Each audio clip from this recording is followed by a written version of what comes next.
नमस्कार, मैं हूं आपके साथ निशु शर्मा। चलिए शुरुआत करेंगे बुलेटिन की बड़ी खबर के साथ, जहां प्रधानमंत्री नरेंद्र मोदी की डिग्री मामले में आज फैसला आना है। दिल्ली हाई कोर्ट आज फैसला सुनाएगा। 2017 याचिका के बाद ये फैसला है आज। प्रधानमंत्री मोदी बीए रिकॉर्ड जांच का ये पूरा मामला, जहां पर स्नातक डिग्री को लेकर विपक्ष जो है लगातार हमलावर था। उनकी ओर से कहा जा रहा था कि प्रधानमंत्री नरेंद्र मोदी की डिग्री जो है वो दिखाई जाए। ऐसे में आज हाईकोर्ट का इस पूरे मामले पर फैसला आने वाला है। ऐसे में पक्ष विपक्ष दोनों ही इसका इंतजार करते हुए, और ऐसे में आज का दिन जहां पर प्रधानमंत्री नरेंद्र मोदी की स्नातक डिग्री को लेकर जो विवाद छिड़ा हुआ था, इससे पहले ये फैसला जो है टला था, लेकिन आज इस पर फैसला आना है। खबरों में आगे बढ़ेंगे। एक और बड़ी खबर आपको बता दें, एसएससी परीक्षा में गड़बड़ियों के खिलाफ प्रदर्शन लगातार जारी है। रामलीला मैदान में छात्रों का प्रदर्शन देखने को मिला। पुलिस की हिरासत में 44 छात्र यहां पर लिए गए हैं। देश भर के एसएससी अभ्यर्थी यहां पर जुटे हैं और एसएससी एग्जाम में जो गड़बड़ियां हो रही हैं उस पर दिल्ली पुलिस कार्रवाई कर रही है। लेकिन लगातार एसएससी के जो छात्र हैं, जो इसकी तैयारियां कर रहे हैं, उनकी ओर से लगातार कई तरीके के मुद्दे उठाए जा रहे हैं कि तमाम गड़बड़ियों के चलते उनके भविष्य के साथ खिलवाड़ हो रहा है। और ऐसे में देश भर के एसएससी अभ्यर्थी जुटे हैं, उनकी ओर से प्रदर्शन किया जा रहा है। ये बड़ी खबर हम आपको बता रहे हैं, जहां पर रामलीला मैदान में छात्रों का प्रदर्शन देखने को मिला है। पुलिस ने 44 छात्रों को यहां पर हिरासत में भी लिया है। देश भर के एसएससी अभ्यर्थी यहां पर जुटे हैं और एसएससी की कार्यप्रणाली में जो लगातार गड़बड़ियां सामने आ रही हैं, जो लूप होल्स हैं, ऐसे में एसएससी के अभ्यर्थियों के साथ जो खिलवाड़ हो रहा है उसके खिलाफ तमाम अभ्यर्थी अब लामबंद होते हुए नजर आ रहे हैं। दिल्ली में प्रदर्शन किया जा रहा है, जहां पर बताया ये गया है प्रदर्शन के दौरान 44 छात्रों को पुलिस ने हिरासत में भी लिया है। ऐसे में आने वाले समय में कई और छात्र जो है हिरासत में लिए जा सकते हैं, क्योंकि पुलिस लगातार हालातों को जो है काबू करने की कोशिश कर रही है। और देश भर के एसएससी अभ्यर्थी यहाँ एक जमी के टुकड़े पर जुटे हैं और ऐसे में लगातार उनकी ओर से प्रदर्शन जो है वो किया जा रहा है। एसएससी में गड़बड़ियों का मामला जो है कई बार उठ चुका है, लेकिन इस बार तमाम अभ्यर्थी जो हैं वो एक साथ एकजुट होकर लामबंद होते हुए यहाँ पर नजर आ रहे हैं। जहां पर दिल्ली में ये प्रदर्शन एसएससी के अभ्यर्थियों की ओर से किया जा रहा है। और जैसे कि हमने आपको बताया है, पुलिस ने अब तक 44 छात्र जो हैं हिरासत में भी लिए हैं। दिल्ली के रामलीला मैदान में ये प्रदर्शन हो रहा है और ऐसे में छात्रों की मांग ये है कि जल्द से जल्द एसएससी में तमाम जो गड़बड़ियां हैं, जो लूप होल्स हैं, उन्हें दूर किया जाए, ताकि उनका भविष्य जो है वो सुरक्षित हो। एसएससी का पेपर यानी जो एग्जाम है वो अच्छे से कंडक्ट कराया जाए। तो कुल मिलाकर अभ्यर्थियों की मांग यही कि एसएससी के अभ्यर्थियों के साथ खिलवाड़ ना हो और एग्जाम के दौरान जो गड़बड़ियां लगातार देखने को मिल रही हैं उन्हें दूर किया जाए। ऐसे में एसएससी गड़बड़ियों पर दिल्ली पुलिस कार्रवाई कर रही है, लेकिन इसके बावजूद अब तक जो है एसएससी गड़बड़ियों को दूर नहीं किया जा चुका है, जिससे नाराज और तमाम छात्र जो हैं वो दिल्ली के रामलीला मैदान में जुटे हैं और रामलीला मैदान में उनकी ओर से प्रदर्शन किया जा रहा है। देश भर से एसएससी के अभ्यर्थी यहां पर रामलीला मैदान में जुटे हैं, उनकी ओर से प्रदर्शन किया जा रहा है। और एक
लगातार पुलिस की हिरासत में जो है 44 छात्र देश भर में एसएससी अभ्यर्थी एक जमी के टुकड़े पर जुड़े हैं और एसएससी गड़बड़ियों पर दिल्ली पुलिस हालांकि कार्रवाई कर रही है। इस बीच हमारे साथ तमाम बातचीत के लिए पूर्व एसीपी दिल्ली पुलिस वेद भूषण जी जुड़ गए हैं। पहले तो सर बहुत बहुत आपका स्वागत।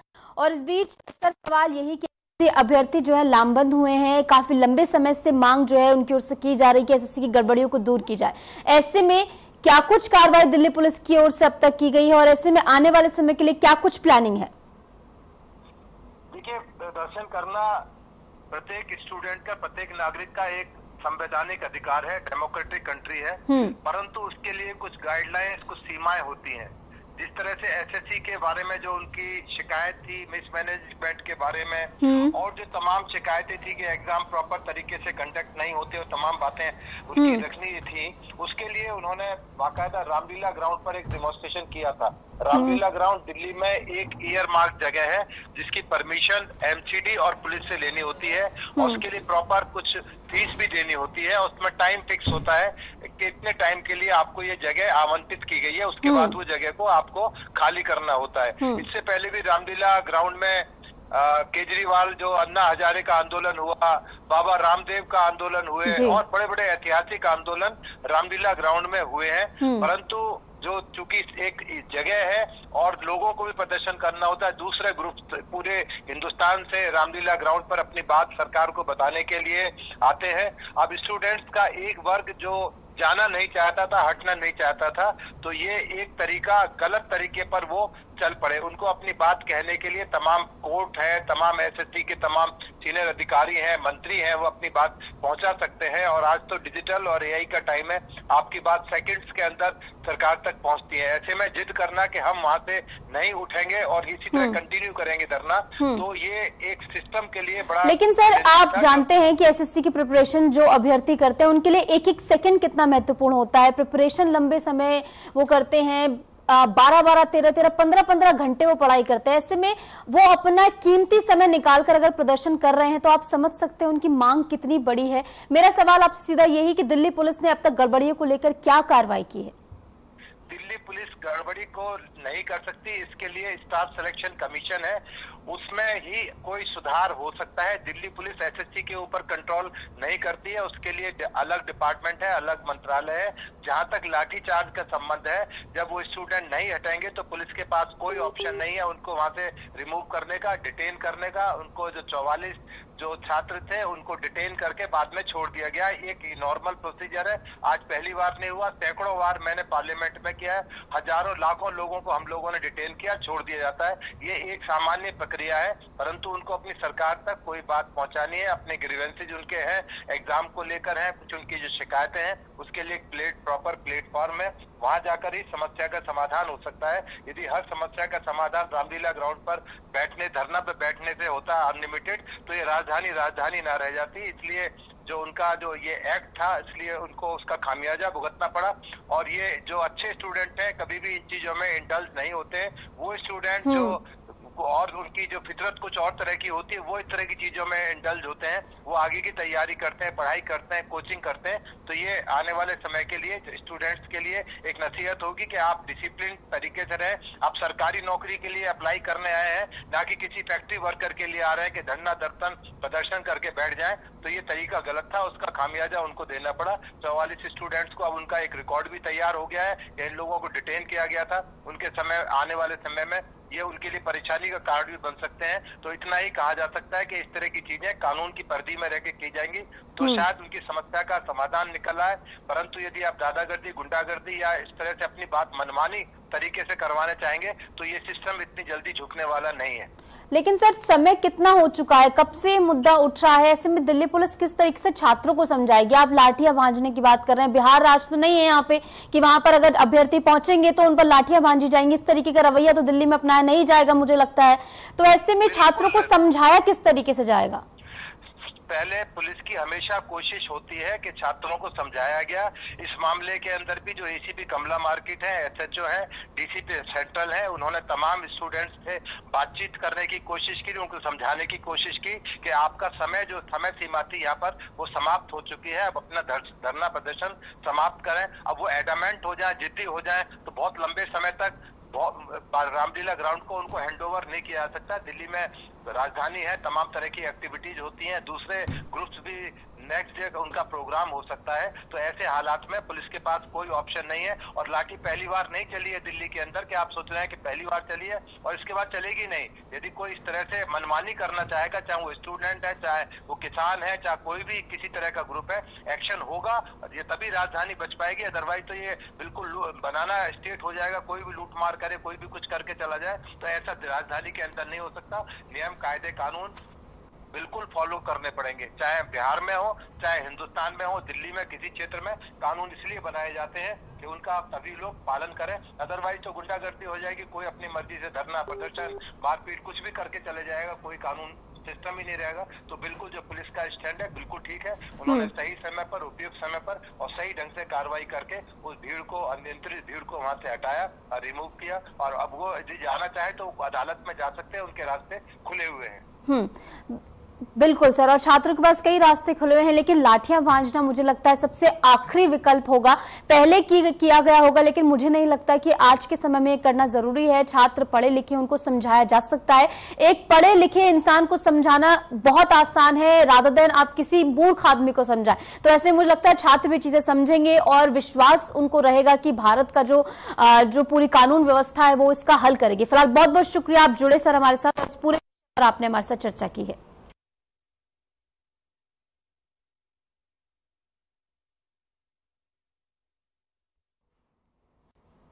तो चलिए खबरों में आगे बढ़ेंगे। हरियाणा के मुख्यमंत्री नवाब सिंह सैनी धर्म क्षेत्र कुरुक्षेत्र पहुंचे और यहां कश्मीरी हिंदू प्रकोष्ठ हरियाणा द्वारा आयोजित कृष्ण कश्यप संगम समारोह में भाग लिया।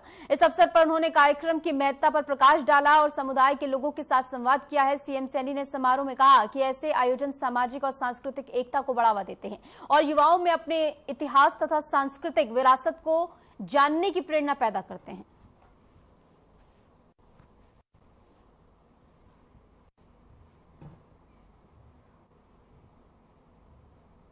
आगे बढ़ेंगे। दिल्ली की मुख्यमंत्री रेखा गुप्ता ने स्पीकर्स कॉन्फ्रेंस 2025 में कहा कि 100 साल पहले ब्रिटिश काल में पहली बार भारतीय मूल का कोई व्यक्ति इस विधानसभा का अध्यक्ष बना था। वह पहली लॉ थी जो हर भारतीय के दिल में जली होगी कि ब्रिटिश काल में भारतीय अपनी आवाज उठा सकते हैं। उन्होंने आगे बताया कि 24 अगस्त 1925 को श्री विट्ठल भाई पटेल ने ब्रिटिश शासन के विरुद्ध एक महत्वपूर्ण लोकतांत्रिक विजय हासिल की थी और ऐसे में उनकी ओर से आगे क्या कुछ कहा गया वो भी सुनिए। हमारे लिए लोकतंत्र का एक ऐतिहासिक दिन है। वो दिन जहां 100 साल पहले एक भारतीय ने इस विधानसभा परिसर में ब्रिटिश काल में पहली बार कोई व्यक्ति भारतीय मूल का इस विधानसभा का अध्यक्ष बना। पूरे 100 साल का समय उसे बीता। मैं समझती हूं कि वो पहली लॉ थी जो हर भारतीय के दिल में जली होगी कि हाँ, इस ब्रिटिश काल में भी भारतीय अपनी आवाज उठा सकता है और सदन के इस पटल तक पहुंच सकता है। 24 अगस्त 1925 श्री विट्ठल भाई जावेर भाई पटेल ने ब्रिटिश शासन के विरुद्ध एक लोकतांत्रिक विजय हासिल की। पहली बार कोई भारतीय अंग्रेज अधिकारियों और अंग्रेज लोगों के विरुद्ध चुनाव लड़कर के यहां तक पहुंचा।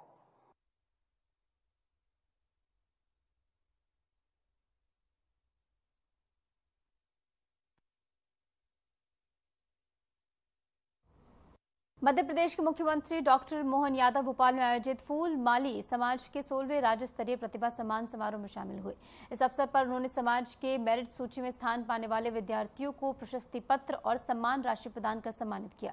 सीएम यादव ने कहा कि ऐसे कार्यक्रम युवाओं को अपने हुनर और प्रतिभा को निखारने के लिए प्रोत्साहित करते हैं और समाज के विकास में योगदान देने की प्रेरणा देते हैं।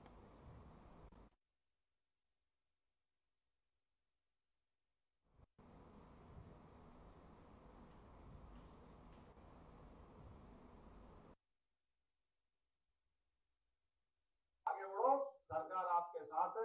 एक बार फिर मेरे साथ बोलो, गोपाल कृष्ण भगवान की जय, भारत माता की जय, भारत माता की जय।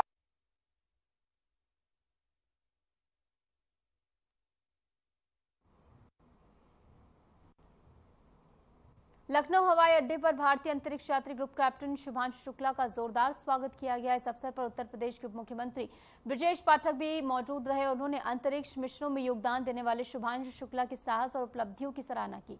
मुख्यमंत्री ब्रजेश पाठक ने ग्रुप कैप्टन शुभांशु शुक्ला के आगमन पर कहा कि शुभांशु शुक्ला के आगमन का पूरा लखनऊ पलके बिछाकर इंतजार कर रहा था और प्रधानमंत्री नरेंद्र मोदी के नेतृत्व में जिस तरह भारत ने अंतरिक्ष विज्ञान में ऊंचाई छुई है, उसमें हमारे लाल का स्वागत करना गर्व की बात है। शुभांशु शुक्ला ने दुनिया को रास्ता दिखाने का काम किया है। ऐसे अवसर पर उत्तर प्रदेश सरकार ने भी उनके सम्मान में विभिन्न कार्यक्रम आयोजित किए हैं। शहर के प्रमुख स्थानों पर उनके सम्मान में विशेष आयोजन किए गए हैं।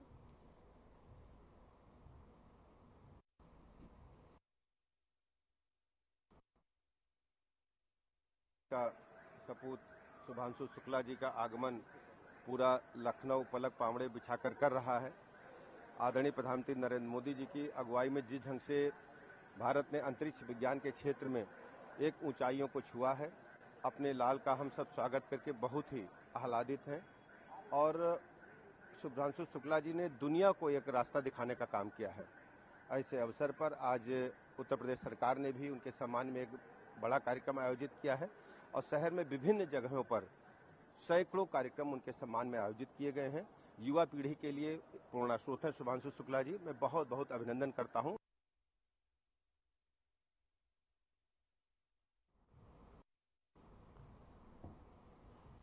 एशियाई चैंपियनशिप 2025 में भारत का नाम रोशन करने वाले निशानेबाजों का इंदिरा गांधी अंतर्राष्ट्रीय हवाई अड्डे यानी कि आईजीआई पर भव्य स्वागत किया गया। एलावेनिल वलारिवन, नरेन प्रणव, हरिद्या श्री कोंडूर, भूमि गुलिया और अनन्या ने शानदार प्रदर्शन करते हुए पदक जीते हैं। उनके दिल्ली पहुंचने पर प्रशंसकों, खेल प्रेमियों और अधिकारियों ने फूल मालाओं और तालियों से उनका जोरदार अभिनंदन किया है। इन खिलाड़ियों की उपलब्धि से पूरे देश में गर्व और उत्साह का माहौल है।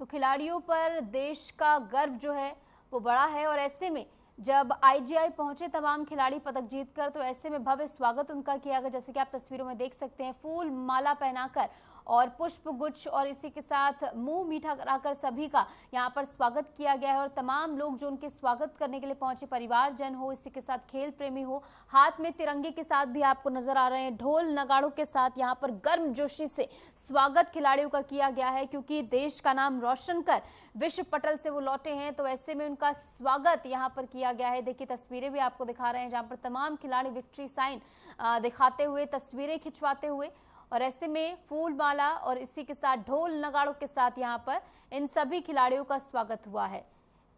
इंदिरा गांधी इंटरनेशनल एयरपोर्ट की तस्वीरें हैं जहाँ पर तमाम खिलाड़ी जैसे ही अपने वतन पर लौटे तो उनका स्वागत यहाँ पर किया गया। और जैसे कि आपको नजर आ रहे हैं, तमाम लोग जो हैं, इनमें परिवारजन भी शामिल हैं, खेल प्रेमी भी शामिल हैं, तमाम प्रशंसक इस भीड़ में शामिल, जो कि इन खिलाड़ियों को बधाई देने के लिए यहाँ पर पहुंचे। और इसी के साथ इन खिलाड़ियों के साथ कई सारे पिक्चर्स भी यहाँ पर लोगों ने क्लिक की है। और ऐसे में तस्वीरें आप देखिए, चेहरे पर एक मुस्कान, और ये मुस्कान उस गर्व की मुस्कान है जो कि विश्व पटल पर दिखाकर तमाम भारतीय खिलाड़ी लौटे हैं और कई पदक अपने नाम इन खिलाड़ियों ने किए हैं। ऐसे में अपने वतन वापसी पर उनका स्वागत यहाँ पर तमाम भारतीयों की ओर से किया गया है। और पूरा देश आज इन खिलाड़ियों के चलते अपने आप को गौरवान्वित महसूस कर रहा है। ग्रेटर नोएडा में दहेज हत्या के मामले में अब तक ये तीसरी गिरफ्तारी हो चुकी है। पहले मृतक निक्की की सास को गिरफ्तार किया गया। इसी मामले में निक्की के पति विपिन भाटी और पुलिस मुठभेड़ के दौरान घायल होने के बाद उसे गिरफ्तार किया गया और अदालत ने उन्हें 14 दिन की न्यायिक हिरासत में भेज दिया है। पुलिस के अनुसार मामले की जांच जारी है और सभी आरोपियों के खिलाफ कड़ी कार्रवाई की जा रही है। मृतक निक्की की हत्या की पृष्ठभूमि दहेज की मांग पर बताई जा रही है कि दहेज की मांग को लेकर लगातार मृतका निक्की को एक लंबे समय से प्रताड़ित किया जा रहा था। बार बार उस पर जो है हिंसा की जा रही थी। ऐसे में जो तस्वीरें निकलकर सामने आई 21 अगस्त की, वो तस्वीरें जहां पर बुरी तरह निक्की के साथ मारपीट की गई, उसके बाद ज्वलनशील पदार्थ उस पर डालकर उसे आग के हवाले कर दिया गया। और ऐसे में जो वीडियोस सामने आए हैं वो दिल दहला देने वाले वीडियोस हैं कि किस तरीके से प्रताड़ना उस पर की जा रही थी। और दोनों बहनें, निक्की की जो बहन है वो एक ही घर में ब्याही थी और ऐसे में उसकी बहन की ओर से कई सारी ऐसी बातें बताई गई हैं कि लंबे समय से लगातार दोनों को जो है प्रताड़ित किया जा रहा था और दहेज की मांग को लेकर प्रताड़ित किया जा रहा था। मामले में ये भी सामने आया है, पूछताछ में तमाम तथ्यों में ये भी सामने आया है कि लंबे समय से दहेज की मांग की जा रही थी। हालांकि शादी में करोड़ों रुपए खर्च किए गए, लेकिन इसके बावजूद और पैसों की मांग की जा रही थी और लालच का आलम कुछ इस कदर था कि निक्की के साथ प्रताड़ना हर दिन की जा रही थी। और ऐसे में एक दिन गुस्से में उससे आग के हवाले कर दिया गया। हालांकि पुलिस की ओर से कार्रवाई लगातार जारी, 3 गिरफ्तारी अब तक हो चुकी है और आगे की कार्रवाई जारी है। उत्तर प्रदेश के बुलंदशहर जिले में अल सुबह करीब 2:15 पर एक दर्दनाक सड़क हादसा हुआ। एसएसपी के मुताबिक कासगंज जिले से राजस्थान जा रहे लगभग 60 से 61 लोग एक ट्रैक्टर ट्रॉली में सवार थे। तभी अलीगढ़ बॉर्डर के पास तेज रफ्तार कंटेनर ने ट्रैक्टर को टक्कर मार दी। इसके परिणाम स्वरूप ट्रैक्टर पलट गया और बड़ी संख्या में लोग इसमें घायल हुए। हादसे में 8 लोगों की मौके पर मौत हो गई।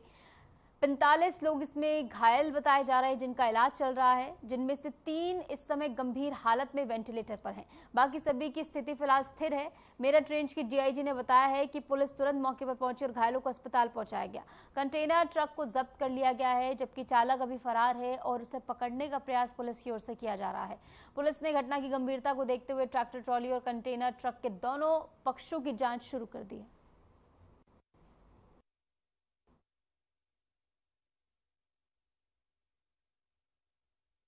ये सुबह एक सूचना मिली कि यहाँ पर एक ट्रैक्टर ट्रॉली को एक कैंटर ट्रक ने हिट किया है। ये ट्रैक्टर ट्रॉली कासगंज में सोरो क्षेत्र से आ रही थी, जिसमें लगभग 61 लोग सवार थे। और एक्सीडेंट में तुरंत सूचना पर यहाँ पर स्थानीय पुलिस प्रशासन ने हरकत में आई और घायलों को अस्पताल में भेजा गया, विभिन्न अस्पतालों में। और इस पूरी घटना में 8 लोगों की मृत्यु की पुष्टि अभी तक चिकित्सकों द्वारा की गई है। और कुछ लोग हैं जो वैसे तो ये चिकित्सक बेहतर बता पाएंगे, लेकिन जो अब तक की सूचना है लगभग 3 लोगों को क्रिटिकल बताया गया है और अन्य जो हैं उसमें लगभग 10 के लगभग घायल भी बताए गए हैं, जिनका भी इलाज चल रहा है। आज रात को लगभग 2-2:15 बजे के आसपास अलीगढ़ के बॉर्डर पर NH-34 पर एक दुखद घटना घटित हुई है। एक ट्रैक्टर में करीब 60-61 लोग कासगंज जनपद के सोरो थाना क्षेत्र के रफातपुर गांव से सवार होकर के जहारपीर राजस्थान को जा रहे थे। पीछे से एक तेजी से आ रहे कैंटर ने उसे चोट पहुंची, जिससे ट्रैक्टर पलट गया और उसमें काफ़ी संख्या में लोग घायल हो गए। पुलिस को सूचना मिलती तत्काल पुलिस जाकर के सबको हॉस्पिटल में लाई। आसपास के CHC में और कैलाश हॉस्पिटल में एडमिट किया गया, जहां पे 8 लोगों की मृत्यु हो गई है। 43 लोग अभी चिकित्सारत हैं। हरियाणा के गुरुग्राम में स्थानीय लोगों और विदेशी नागरिकों ने मिलकर एक खास पहल की। उन्होंने शहर की सड़कों और नालियों की सफाई के लिए स्वच्छता अभियान चलाया है। गुरुग्राम में स्थानीय नागरिकों के साथ विदेशी नागरिकों ने मिलकर स्वच्छता अभियान का आयोजन किया। इस पहल का उद्देश्य शहर को साफ सुथरा बनाए रखना और पर्यावरण के प्रति जागरूकता बढ़ाना है। अभियान में सड़कों और नालियों की सफाई के साथ साथ लोगों को स्वच्छता का महत्व समझाने की कोशिश की गई।